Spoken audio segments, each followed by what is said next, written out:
Hello everyone and welcome to my custom Q&A. So, a bit of background for you.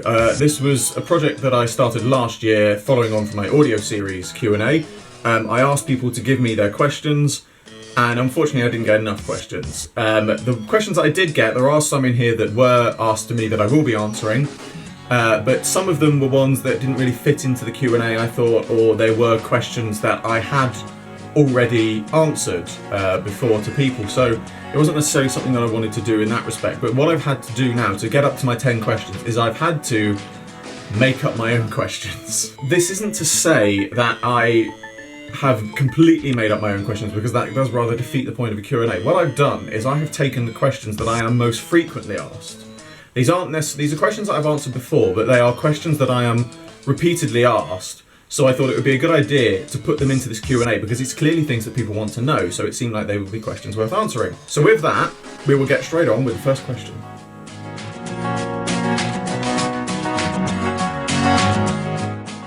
What inspired me to start doing custom figures? I've always been good at making models and building things and putting things together. It's something that, I've always had a love of Lego, but more than that, my parents used to buy me books that had construction things in them. They bought me one that had like an Egyptian sarcophagus, another one that had the Flying Scotsman. They were all sort of things that either pressed out and slotted together, or you cut them out and glued them together. They always bought me those kind of things, and I used to love doing them. And another big inspiration was my grandfather got me into my love of building model railways as well. And obviously a lot of that is to do with kits and building things and putting things together and making things with your hands. So it's sort of I think I've always had a natural talent for doing things like that, but it's sort of grown from influence from my parents and my grandparents, specifically my granddaughter. My gran is very arty as well. So I definitely think that's where I've got it from. But it's really the figure side of it is probably stemming on from that. Is I used to buy myself lots of Airfix kits and things like that, and then I would never follow the instructions. I would customize them, I would take bits off, I would add new bits on, I would repaint them in my own style. And that definitely sort of, the whole customizing thing. The building thing is building, that was definitely a big inspiration, but the actual customizing side of things is definitely something that I grew through sort of wanting to do my own thing. And I think that's probably where my inspirations for doing customs came from.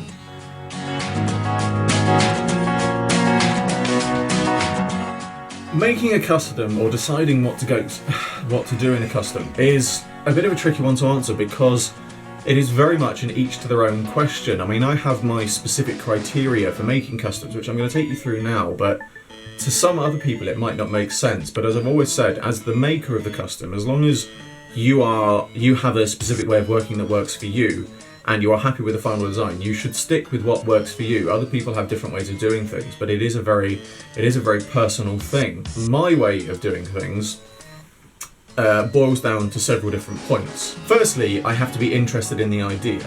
I get lots of people coming saying, "Oh, can you have a go at making this, or have you tried making this?"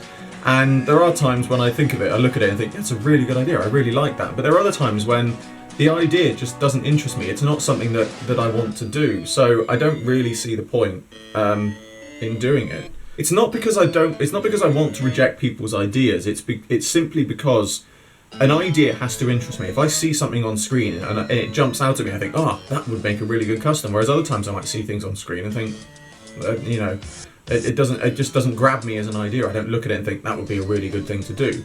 So it's, if I turn down people's ideas, or if I turn down an idea for custom, it's not through being rude saying no, not making it. It's because it doesn't interest me. If I'm going to make something, I want to be interested in it, because if I'm interested in it, then I'm going to put real time and effort and work and love into making the custom. And that's what's important to me, is that when I make something, I enjoy making it. I get as much enjoyment out of making something as I do of seeing the finished product. So being interested in an idea is definitely my number one rule when it comes to making customs. The other ideas, the other thought process behind it is, it has to be something that is time effective and cost effective. Now, basically what I mean by this is, obviously, if somebody says, or if I have an idea to make something, or somebody suggests to me an idea of making something, and I go out, look for parts, and the base figure I need is quite a rare figure, £20 upwards, then it's not worth me making, because I don't want to spend that much money out on it. You know, generally my spares and bits, I buy figures and things anywhere from £20 or less, basically. £20 is a very maximum. Most of the times I try to spend less than 10. But you know, so it has to be something that I have to be able to sort of be able to afford it, because obviously it's not just buying the figures, it's buying the paint, it's buying the glues, it's buying the extra pieces I need for sculpting, things like that. And obviously more of the time it's buying more than one figure, because you can't get all the parts on one figure. So it does have to be something that is very cost effective. Time effective is basically kind of as it sounds. I need to, if I look at a project and I think that's going to take me several months to finish, I might not be interested in doing it, because there are lots of things that I could do in a month rather than spending all my time doing one thing. Obviously my large scale projects do take months, but I plan those around doing the smaller ones. That works for me. Doing a smaller project that might take months is not worth the time, because I could do lots more other things in that time. You know, generally I like to sort of, a custom might take me anywhere from, you know, 48 hours to a week, which is fair enough. That's what I expect. But if I see a single example, if I saw a figure and I thought that would be a really good idea, I can afford the parts, but that is going to take me like 2 months to make. There's no point in doing it, because it doesn't fit into my time frame of how I want to do things. So it is there are sort of my own personal rules for doing customs, which, as I said, I appreciate other people might not agree with, or they might say, oh well, why not try it this way, why not try it that way. I always appreciate feedback I get from other people, but the bottom line is, as the customs maker, I'm not just saying this to myself, I'm saying this to anyone, as the customs maker, stick with what works best for you. Do what works best for you, because at the end of the day, you are the one that's putting the work in and putting the effort in and putting the, you know, the making into it. So it really does come down to things of personal preference.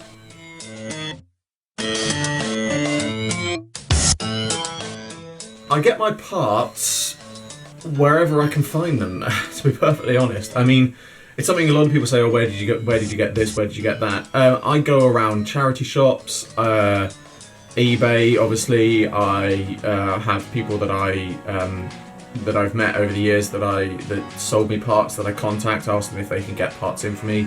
It is very much, there is no, something that I've come across a lot of the time. I think people think there is a repository where people can specifically go to get parts for customs. There isn't. It would be amazing if there was, but there's not. It's like many things in life. You have to go out, you have to find them, you have to put the work in and the time and work out where you get these things. So, I mean, you know, as I said, eBay's always a good place to start, but obviously the prices can be on and off there. Charity shops, you know, they don't necessarily have a lot of Doctor Who stuff in stock or things like that, but you might be surprised what you find in a charity shop. You really might, because, you know, one person's trash is another person's treasure, and somebody might have thrown away a whole job lot of figures. You know, a child's grown out of Doctor Who. How could they? But anyway, you get the point. But yeah, somebody's decided, oh, these old Doctor Who figures, I'll just give them to a charity shop, and you might find an entire box there. You never know. I can't list off places to search for figures and where I get them, because where I get them, other people might not be able to. So, you know, I apologise if it's not the answer that people were hoping for, but the answer to the question, where do you get your parts, is wherever you can find them.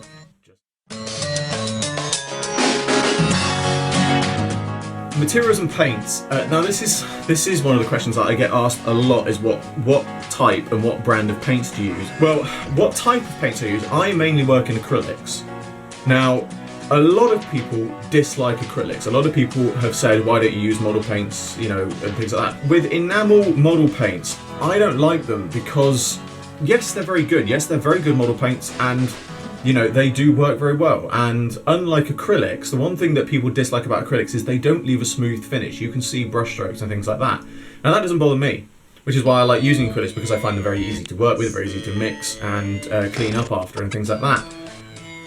I don't like model paints because I find them hard to work with. Again, it all comes down to personal preference. You know, like I said, I can tell you guys what paints I use. I mean, when people say what paint do you use, I always say I use acrylics, but I always follow that up with, but other people use model paints, because I know, again, way back when, before I was on YouTube, somebody asked me for some advice on a custom paint, and they said, what paints do you use? And I said, oh, I use acrylics. They said, okay, thanks, I'll give it a try. And then they came back saying it went really badly. The acrylics did just flaked off and did everything. And it was kind of like, at the time I was like, well, yeah, that's what happens with acrylics. But, you know, it was at the time when I didn't think that, you know, somebody was asking for my advice, I gave them my advice. But I didn't sort of realise, I didn't think it through, thinking, well, it might not be best for them. So, as I said, you know, if people ask me, what do you use? I'll tell them I use acrylics. You know, if somebody says, I use this, try it. But if it doesn't work for you, try other things. You know, don't rely on one thing. You know, always work out, you know, what works for you. The same with materials and things like that. You know, for my materials, I use, you know, like my bigger models, I use backing board, the same stuff that you would mount a picture on. And lots of other people have said, oh, why don't you use Plasticard or these things? And it's because for me, again, Plasticard and other things like that, great materials, really good to work with. I do use them myself.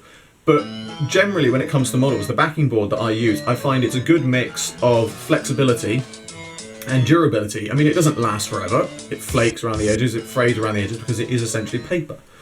It is card, you know. But I can bend it, I can mould it, I can cut it to any shape I want, and it's cheap, and that's why I do it. That's what I use it for. It doesn't last, it really doesn't last, but it's what works best for me. So for anyone else, you know, I can tell you, you know, hopefully, you know, I'm telling you, you know, I use acrylics, I use backing board, but use what works best for you in terms of you know, paints and materials and things like that. It really is a personal preference thing. So, you know, it's you might find somebody else who may have done a custom Q&A and they might say something completely different to me, but that's their personal preference. You know, try. It's always great to listen to what other people do, and it's always a great idea to take advice from other people. But if it doesn't work for you, try something new. Don't if something doesn't work for you, don't admit defeat. Try other things, because it is, again, as I've said this at least several times throughout this video, it is personal preference. That's really what it boils down to.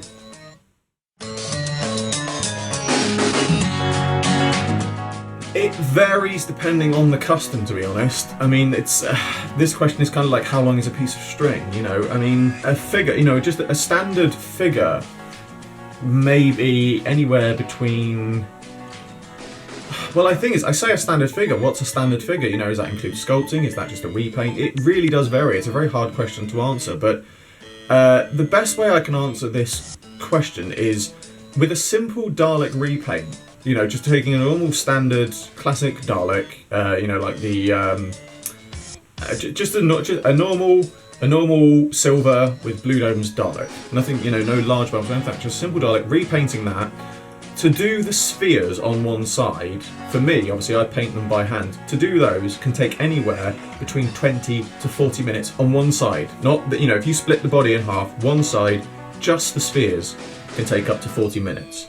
So, and that's just repainting them. So, you know, when you start to think of things like, you know, having to repaint parts, doing second coats, you know, that's just one coat. That's not even just repainting them, that's spheres, one side, first coat, one coat, 20 to 40 minutes. What you see in my videos, my live from the workshop videos, is a very small portion of what goes into going into a figure, because it might be a case that, you know, I repaint something and then I have to put the second coat on, but then I might have to put 2 or 3 more coats on, and I don't see the point in showing you, you know, I show you putting the first coat on and then I show you putting the second coat on, but then there's no point in me showing you another sort of, you know, 10 minutes of speed up footage of me doing that twice more. So I cut that bit out. That does happen. And then obviously as well, having to wait for the paint to dry. I mean, waiting, again, on a Dalek, waiting for a coat of paint to dry could be up anywhere between 30 minutes to an hour. I did make a note once, I don't know if I've still got it, of what went in to painting a Dalek. Here we are. So, this is on a new series Dalek, basically. This is one of the new, you know, the new bronze series Dalek. So, spheres on one side doing the black lining, so it's got the, you know, the black ring around the edge, doing the black lining first coat, 20 minutes. Drying time minimum 30 minutes. Black lining second coat, 20 minutes. Drying time, again, 30 minutes. Spheres main colour, another 20 minutes. Drying time minimum, another 30 minutes. Optional second coat of the main colour of the spheres, 20 minutes plus another 30 minutes drying time. By the time you have finished doing that's bearing in mind that is the maximum. All of that, everything in there does not always happen. Sometimes it might just need one coat, but once you add all that up, to do one side of the spheres on a Dalek can take up to 2.5 hours. That really does give you an idea of just that one part. That's not even the rest of the Dalek. That is one part of the Dalek. That's how much goes into it. And obviously, as I said, all the things like, you know, having to take anywhere between half an hour to an hour in terms of drying time, you don't see that on camera. I've still got to go through that. You don't see it on camera because I don't film the model just sitting there drying. No, I don't make you watch paint dry. But that really does give you an idea of how long it can take to do a custom. You know, and I know some people have said, oh, you know, about doing, you know, I have my customs going up sort of once a week, and you know, I'm only making one a week. At the moment, that's not the case. I'm putting up one a week because I pre-recorded them. I'm actually not. I'm only making 1 or 2 things at the moment and pre-recording them for the future. It is not uncommon for me to take anywhere between 2 days to a week to make a custom. You know, a lot of work does go into it, and what you see as a life in the workshop is an incredibly small portion of it. So as I said, it's very difficult to answer how long does it take to make a custom because it varies on the custom, but hopefully, you know, reading through that example gives you some insight into how long these things may take.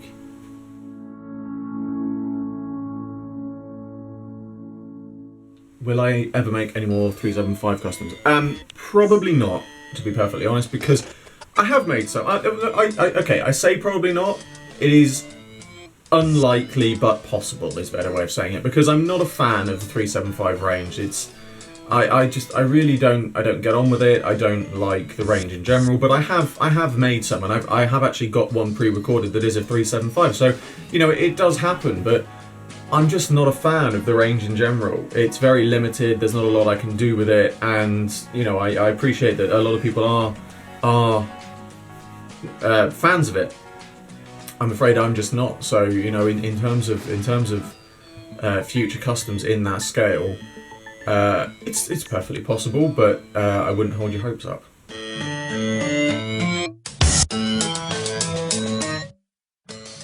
Large scale projects now. I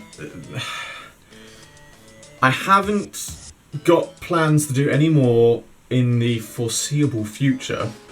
However, I will take this time to announce a project that I have wanted to do since day one. I've mentioned it a couple of times before, but I will mention it again now, so it's not really an announcement. I shouldn't have used the word announcement. Eventually, I would like to do a build out of proper wood and everything, a full-size TARDIS. Most specifically, I would like to build my audio series TARDIS, a full-size version of my audio series TARDIS. That is definitely my next big well, it's definitely a future big project. I don't know if it's going to be my next one. I don't have any plans to make any larger scale projects again in future. In future, I may rebuild and make a video of me rebuilding my Emperor Dalek. That is something that would need to be done again in future, but as it stands at present time, there are no immediate plans to do any large scale builds again, but that is not to say that I will not do them at some point in the future.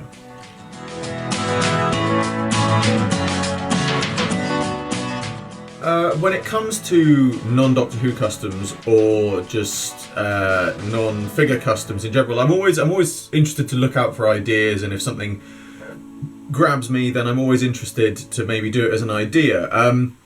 But yeah, I don't have any planned immediately. But as some of you may have seen, you know, I have done things like that before. I did the Fallout 4 canteen. I've done some Doctor Who props as non-figure things. Yeah, there are a few that I want to do. One of the ones I wanted to do recently or within the last few months was the Sands of Time dagger from the Prince of Persia game version. I did drop the plans for it. I can't quite remember off the top of my head now why I haven't pursued that. There was probably a reason. Maybe at the time it just wasn't something that I could easily do. But yeah, there are things that I would like to do, and I would like to sort of open up my customs avenue outside Doctor Who. Not to say that I'm going to stop doing Doctor Who. Obviously, I appreciate that a large focus of my channel, a large portion of people come to my channel just for Doctor Who, my Doctor Who stuff. So yeah, it is something that that I would eventually like to expand on. But at present time, I don't have any plans to do any non-Doctor Who customs.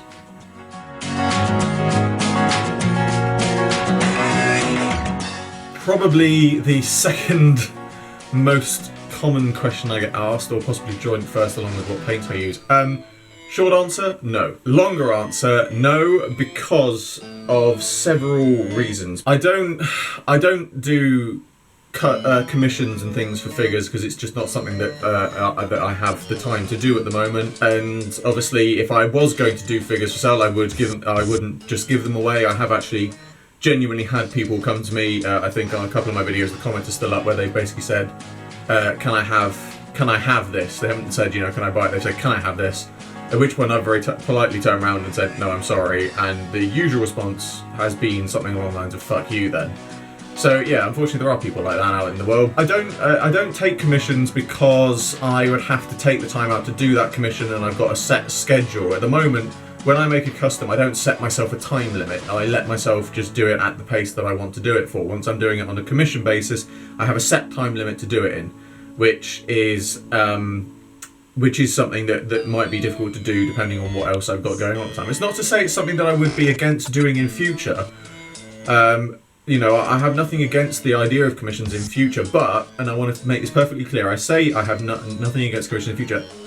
At present time, or for the foreseeable near and distant future, I have no plans to take on commissions. So I just want to make that absolutely clear, because if I say, "Oh, I'm open to doing commissions in the future," people might sort of say, "Oh, well, it's the future next week. I'll ask him if he's doing commissions now." No, I don't have any plans to do so at present time, or in the near or foreseeable future, or the distant future, take on commissions. It's as simple as that. Occasionally, I do sell pieces. I put them up on eBay, and generally, I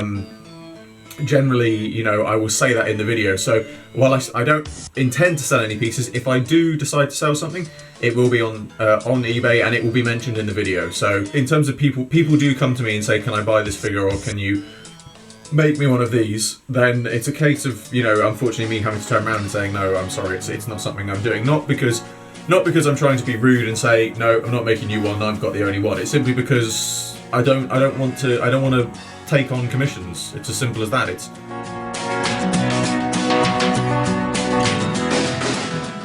Can I give you any information about future customs? I don't really want to, if I'm honest, because I don't want to spoil too much. However, those of you who follow me on Twitter will notice that I have been posting something recently, which I will, for those who don't follow my Twitter, will announce on the channel now. For those who didn't know, in the move from Cardiff to my parents before we got off to Sweden, obviously I moved everything down, my audio series TARDIS unfortunately got quite damaged. I say it got quite damaged, the roof fell off and had a couple of other bits, but this actually gave me the opportunity to do something that I've been waiting to do for a while, which was basically I wanted to change how it looked. I say change how it looked. I wanted to make it smaller because, as I said before, my idea for a full-size TARDIS was for me to make a large-scale version, a full-size scale version of my audio series TARDIS. Now, my base TARDIS for my audio series is a Matt Smith TARDIS, which is obviously quite tall, it's quite large, and then I enlarged the roof further on the model version, which makes it, if it was scaled up to full size, it would have been one of the tallest TARDIS props, that there have been in history, and as such, it would not fit inside a standardised room. So I decided that it was about time that I downgraded it on size. And in doing so, I decided to give it a bit of a revamp overall, which I've now done, which hopefully you will see coming soon at some point. However, I've decided not just to update the exterior, I have decided to update the interior as well. Now, again, for those who follow my Twitter, you will have seen updates on this already. If you're not following Twitter, please go and check it out. You get lots of, if you follow on my Twitter and things, obviously you get to see things like this that you probably wouldn't see straight off on my YouTube. You get to see previews of other customs and things. But yes, so I've decided, I'm keeping my old, I'm pointing up there because it's up there right now, I can see it. I'm keeping my old TARDIS interior model, that's not being changed, I'm not taking that to pieces. I'm making a completely brand new one, which I've already started on. I'm actually at the point now where It's almost finished. I've got to put a few more details on the roundels and things in, but it's coming on together really well. But that is something that I can tell you that is coming soon, because it's kind of already been announced as such, and obviously those who keep up to date with my videos will have seen that there are teasers coming as well. There's going to be 2 Cyber controllers. There's going to be the Tomb of the Cybermen variant and the Attack of the Cybermen variant. There is going to be the 12th Doctor in Davros's chair.